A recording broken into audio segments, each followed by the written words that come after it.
Yeah, feel good, ready to go. I wasn't looking for an injury. Yeah, no, I know. way. I don't know. Yeah. Not sure what to say. It's, Tell us about the fatigue. Like, it's a long road here, but the end's getting closer and it's getting more exciting. Is there a balance there?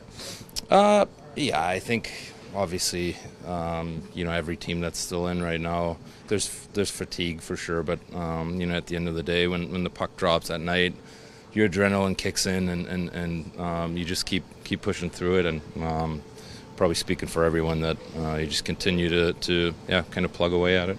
You looked at the Game 5 Vegas last year. You guys, felt that it was an opportunity to get back in this situation again. I guess, how do you learn anything from that last year? Or is it a completely different situation this year? I mean, similar but different, I guess. I don't know, but we're just focus on tonight, trying to win a game in Dallas here, and go home with a lead. That's where our focus is at. It's all about tonight. Leon, what is the biggest challenge that the Dallas Stars have present in this series that you guys will have to make sure you guys work through in order to come out on top tonight? Yeah, they obviously defend well. They're a deep team. They get threats on every line, and I think for the most part we've done a pretty good job. Maybe giving up a couple too many odd man looks headed our way, but I think we've adjusted well and looking to take another step tonight. We saw last game an extended period of the Oilers' best game can win. Like, when you play your best, it's enough. Does the key become just playing your best longer than they're playing their best? A little bit, yeah. I think I truly believe that our best beats anyone's best. It's just a matter of consistently playing that way, and that's taxing, and that's a hard thing to do. To play at your best every single night, every single shift. That's really hard to do. But I think we're finding our way a little bit, and just looking to continue that tonight. I want to ask you about Ryan Nugent-Hopkins. He's been here a long time. We went through some pretty lean years as part of the Oilers.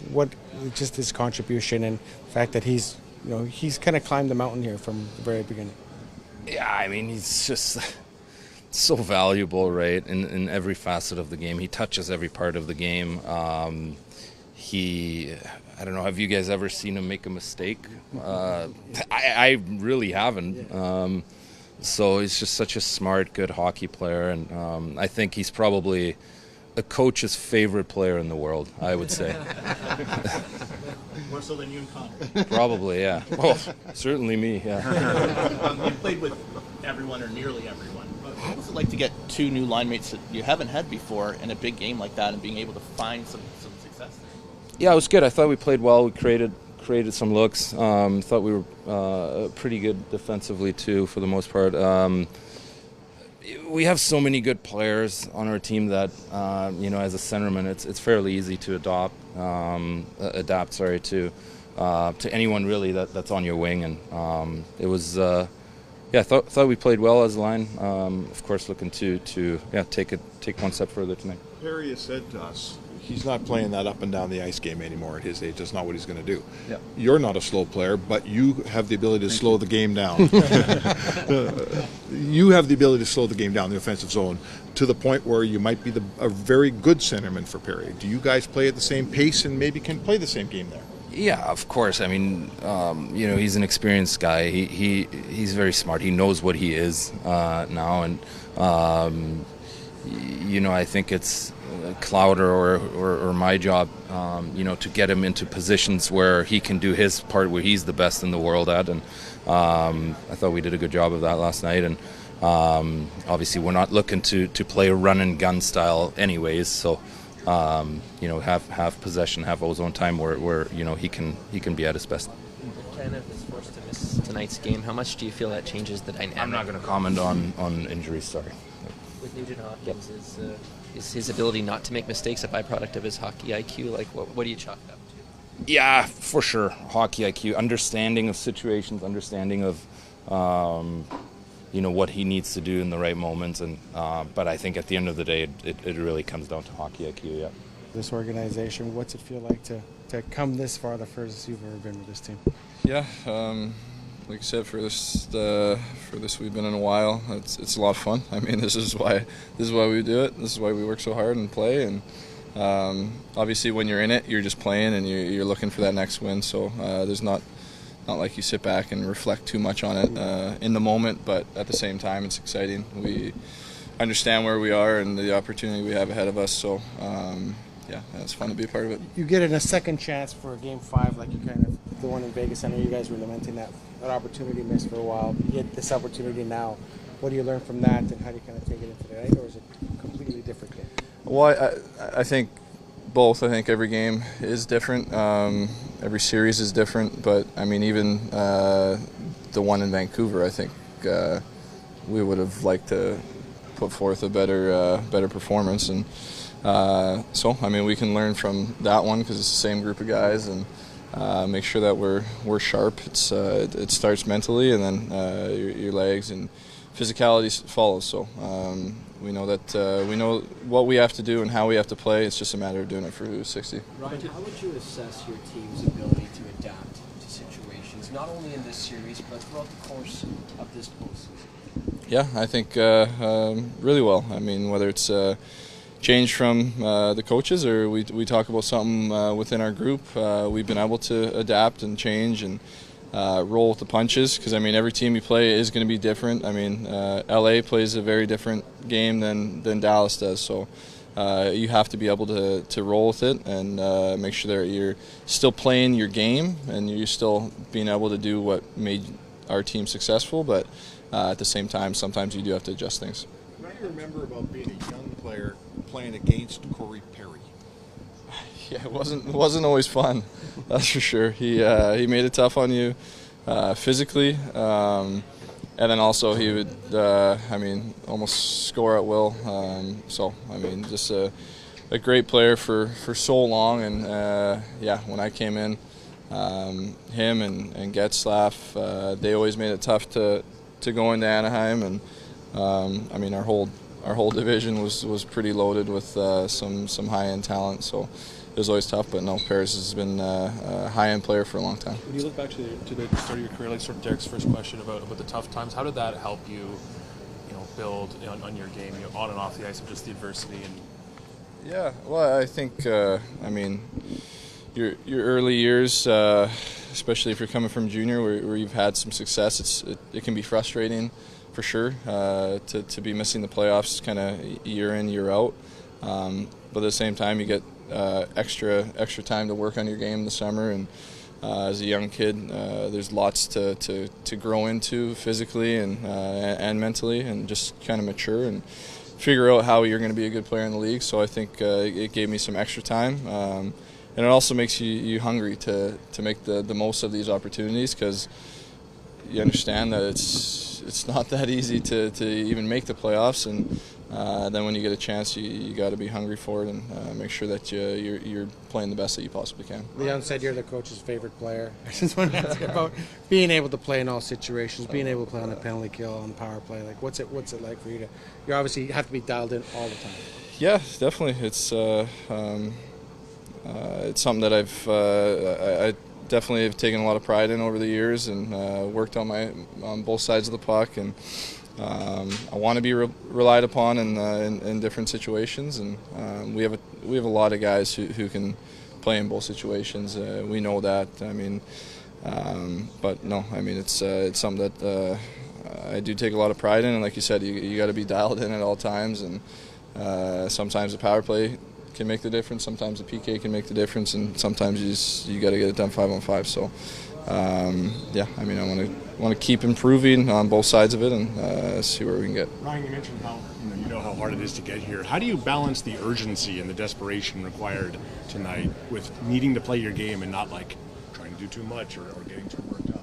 Yeah, I think we as a group are at our best when we're playing a little urgent. I mean, obviously, you don't want to play desperate in the sense where you're giving up chances and you're going full bore offensively. But at the same time, I think just the urgency is a good thing for this group. When we're skating, we're putting pucks in, everybody's working together on the same page, that's when we're at our best. I was just going to say that we all know that there's two really good teams here, and there's been some wild momentum swings. So I just wonder, is it possible to kind of control the game more than you guys have been, or for them, the same thing when they're two? Well, I mean, obviously there's going to be pushes from them, so you got to be able to. I think the big thing is just managing pucks, especially through the neutral zone. This team feasts on when you turn the puck over and you're giving them any kind of opportunity, they're going to turn it back and have great looks at your net. And so I think when we're feeling a push, because it's going to happen, we're going to push, they're going to push, you got to simplify and make sure that you're not giving them anything easy. Leon had mentioned he doesn't think you make mistakes. He doesn't see you make mistakes. Like, what's the key to that? I make mistakes. I make mistakes out there for sure. I mean, but you try to limit them, and I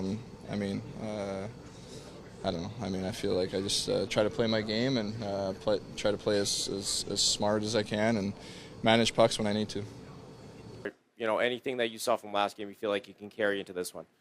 I would just say, obviously, the first 8 minutes weren't good, but I thought the consistency throughout the final 52 or so, whatever it was what we want to take away. I think being able to sustain that pressure throughout the whole game, you know, being down by 2, tying it, and then going up by 2, and being able to hold on to the lead in the third. So I think just being able to maintain our pace of play throughout the whole game. Second row right, Bob.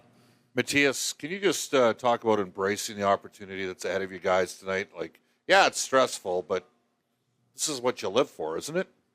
Yeah, I mean, and I think it's realizing the opportunity, too. I mean, I've been in the air now for over 10 years, and I've been to one final, and that's, I guess, 1 in 10. So to have this opportunity in front of us, just to make the most of it, embrace it, as you said.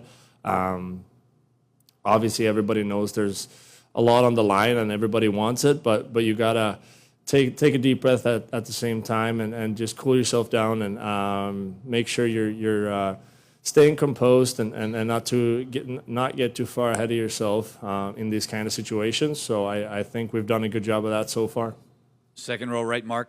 So, Zach, it looked like we kind of learned last game that when the Oilers play their best game for a long period of time, it's good enough. It can win. Does it become about, you know, trying to play your best game? You're not going to play it for 60 minutes, but does it become about trying to play it for as many as you can? Yeah, I think that's the nature of the game. I mean, I think everybody wants to play their best at all times, but obviously you have another team that's pushing back and that wants to do their best too, right? So I think for us and pretty much the whole series, it's whoever's been able to kind of establish themselves for longer periods of time, right? And I think 2-goal leads haven't been great to either team, right? I think so. I think being able to just maintain your pace of play, even when things aren't going well, and just keeping things simple, is going to be important. But I think we're at a point now where each team knows how each other plays, and we're now in Game 5, where it's 2-2, you know, best of 3 to go to the finals. So I think everybody will be ready, and it's a huge opportunity. Stay in that same row, Andrew. Mattias, just wondering what you've seen from Broberg to be able to come from the AHL playoffs to being on the outside to right in the middle of an intense series and performing well. Yeah, I thought he played a really good game last game in Game 4. I hadn't seen him in a while on the ice. Well, obviously we just practiced, but that's a different thing. But I've heard all these good reports from the minors, how he's doing awesome. So it was really fun to see him come up. And I think at times before maybe he's been a little shy of the moment and maybe it got a little big for him. But I thought last game he looked like he embraced it. He looked like he was ready to be there and to be a part of this. And I mean, obviously I'm a fellow Swede, so I'm rooting for him. But at the same time, he's what we need. You need the depth in these situations to come through. It can't just be the 20 guys every night. It's got to be about the depth, and he's a huge part of that for us. Fourth row right, Tony. Question for each of you. I'll begin with Mattias Ekholm. In the last round, exact same situation. Game 5 on the road. You guys were unable to get the job done in Vancouver, but they say adversity is a great teacher. So I ask you, what are some of the lessons you learned from last Game 5 that you hope to correct here tonight?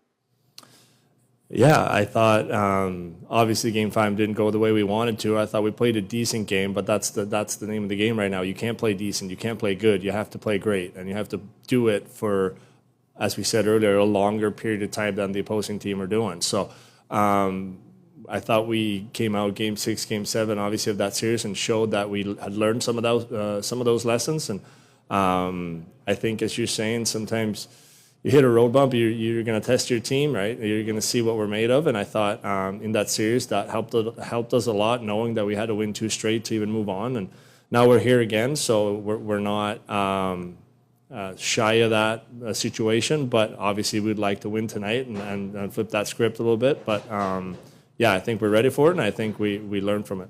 Thank you for that, Mattias. And Zach, I just want to ask you to reflect a little bit. In the last, well, I guess I should say a few years ago, you signed a big deal to come here in Edmonton. How do you kind of describe the process that's taken to get to this moment right now, 2 wins away from the Stanley Cup final? And you guys are focused on Game 5, but just the journey, making that decision a few years ago and now being here.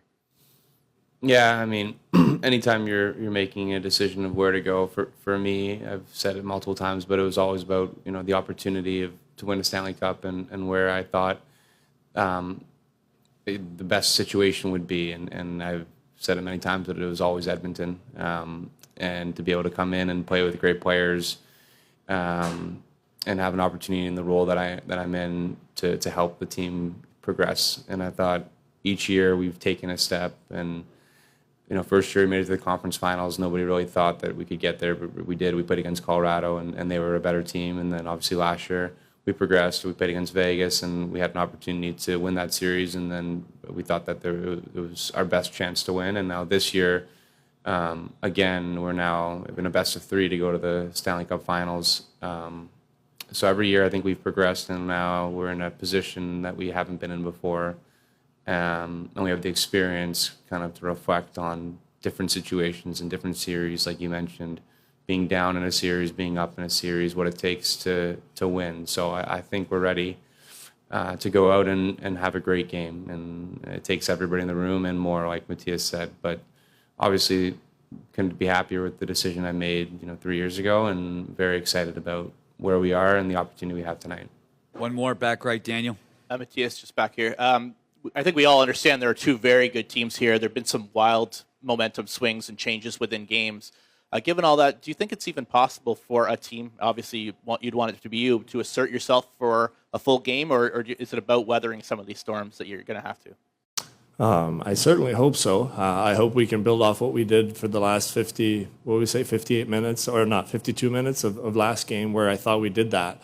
I thought we played a really smart, sound game after we got the lead at that point too, and that's been kind of the struggle. So with saying that, momentum rarely carries over from game to game. So it's about a new challenge tonight, and as you said, we've seen some momentum swings throughout this series. But if you look at it, it's been the team that can pull away from that. Even like it's been 2 games that have been even going into the third that we've end up on the wrong side of, and then there was one that was mid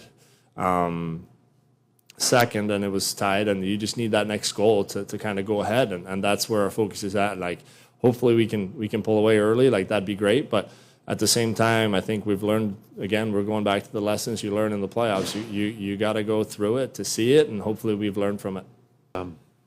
No, until after warm-up. I also want to ask you about Ryan Nugent-Hopkins. And like, this is a guy that's been here from the beginning. There's some lean years, and now just he provides so much for your team. Leon Draisaitl said he's probably your favorite player. I just want to get a thought on everything he brings to this organization and what he means to this organization, because he's been here from the very beginning. Well, first of all, I've always got a favorite player, but it just depends on the day. It changes. But Ryan brings a lot to our team, whether it's a 5-on-5, transporting the puck, making plays, scoring some key goals. He's a big part of the power play. He's not the driver, obviously. Bush, McDavid, Draisaitl get a lot of the attention on the power play, but he's a great facilitator. He does a lot of good things to help that power play work. And then the penalty kill. Through the playoffs, the penalty kill's been going pretty well, and Nuge is always the first one over the boards. He's a big part of that. So there's a lot of things that I like, and there are days that Ryan is my favorite, but some days it changes. But Ryan brings a lot of good things to our team. Far left, Greg. Hey, Chris, over here. On your left, thanks. Hey. Mattias just mentioned that he felt the team played 52 minutes of really good hockey in Game 4, which by my math means there were 8 minutes that weren't very good. And I was curious from your perspective, how much do you stress about those 8 minutes, or is it in the playoffs just something you assume there's going to be 8 bad minutes and then you take the 52 every time? Well, we're always pushing for 60. We always want a full game, and but the other team obviously has a lot to say about that. They're going to have their times. They're going to be the better team for short periods of time. Hopefully, it's very short. We can't be perfect every time. As much as coaches want to control everything and eliminate every single mistake, that's unrealistic. It's the game. It happens, and we don't want to be down 2-0 to start like we were in the last game. That makes it very difficult to overcome that deficit, especially against a team like Dallas. And I think it's very important that we have as much of a 60 game as possible. It's not going to happen, but also having a better start than we did last game. Second row right, Mark. Chris, most people would have assumed that Corey Perry at this stage of his career is a bottom six right winger. You bring him in your lineup, you're playing with a very speedy left winger in McLeod and one of your very top centermen in Draisaitl. Why did you think that he should be elevated, and why does he work with Draisaitl? Well, I think all our players have something to give. There's something in their toolbox that's they've got strengths and weaknesses. Every single player has that. Corey's has some strengths. He can score around the net. He can get the puck to Leon, because Leon's very dangerous off the rush. You want guys that can make those passes and get it into their hands, so Leon and Connor and those kind of players can do their things. Corey doesn't have quite as much speed as some of our other guys on our team, but we kind of make up for that with McLeod, getting him on the forecheck. And I think you look at our lineup, and maybe he's elevated to our second line, but it's pretty balanced with a lot of our players from the second to fourth line. Most of those forwards, their minutes are very equal. There's not much disparity between them. So he's on the second line, and he's playing with Leon, but a lot of the other guys are maybe on the fourth line, but we're relying on them in very key situations too. Fourth row right, Tony. Good afternoon, Chris. All this talk about your favorite player. We know Bob Stauffer's your favorite broadcaster, right? Hey, Bob? Depends on the day. Just want to ask you about Game 5. Because last round, you guys were in the exact same situation. It was a best of 3, and you had to start it in the visitors' rink. We know how that game went. What were some of the lessons from that game that you can extract and hope to correct here tonight? Just playing good hockey and not sitting back and not being afraid to make a mistake. I think if you're afraid to make a mistake, you end up making mistakes. You end up playing safe, and when you're playing safe all the time, you just end up defending. And we just want to continue making plays, and hopefully they're the right decisions. But sitting back is usually not a defensive mode. I guess it is a defensive mode, but it's mostly a mentality of when you have the puck.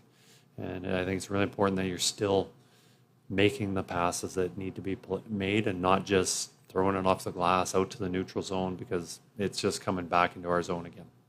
Center left, Mark. In a similar vein, the stakes just keep getting higher and higher with every game. How do you balance that urgency, wanting the players to feed off of it, but not allow them to get kind of crushed by the weight of it? And are you on the lookout for guys during a game who are maybe feeling it a little too much? I think as the stakes get higher and higher, whether it's the first game of playoffs up into the second round, third, and I'm sure the next round's even higher. But I think there's enough pressure on the players as it is right now, and mostly it's about just creating some confidence and just assuring that things are going to be okay, and we just have to go out there and play our game. So I don't think it's a time to put more pressure on players to step up and play better, because they know that they want to perform, and hopefully we can feed off each other and help each other out, especially line mates, deep pairs can talk and just work out the game. Third row right, Daniel. Chris, can you explain your rationale and I guess why you decided to move Brett Kulak to the right side, and furthermore explain his value to this Oilers team? Brett's been playing really well. Through the playoffs, I think he's probably one of the most unappreciated players on our team, and that's not through the playoffs. That's through the regular season. He's brought a lot to our team. Filling in as a penalty killer when we've had somebody in the box, and he's been out for the last minute of the games with a 1-goal lead several times. So, I think there's a guy that's been playing very well. And, if we had to make a change, somebody had to move to their offside. And, with his mobility, his puck play, he's able to do it much easier than maybe some other guys. So, I felt very confident in him.